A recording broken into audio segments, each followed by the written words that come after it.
కాదు పట్నం పోతారట. వేయలే ఆయనకి పాపం మనం వీడియో ఉంటుంది.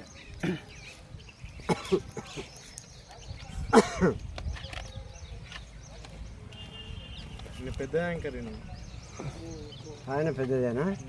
అందరిది పెద్దగా ఉంది ఊర్లో. దింపుకోరి అందరు దింపుకోరి. ఆమెకి అయితే ఫస్ట్ దింపుతాం. ఎందుకు? ఆమెతోని ఏం చేస్తావు? ఆమెకు 2 ఉన్నాయి కదా సులులు. 2 ఏంటివి? అదే ఏమంటివి ఇప్పుడు? 2 ఉన్నాయి ఆమెకు. ఏమున్నాయి 2 పథకాలు? పథకాలు అని చెప్పు. బంగారు పథకం 2 ఉన్నాయి. వెనక అంగొట్టి ఉంటుంది, ముందర అంగొట్టి ఉంటుంది ఆమెకు. మంచిదే. పథకాలు, దాని పథకం అంటారు, బంగారు పథకం. ఎందుకంటే ఆ పథకాన్ని దాచుకుంటారు కదా ఎప్పుడు. ఇప్పుడు ఎక్కుతున్నావా తాత? ఎక్కుతున్నాయి, దీన్ని ఎక్కుతున్నాయి. స్టార్టింగ్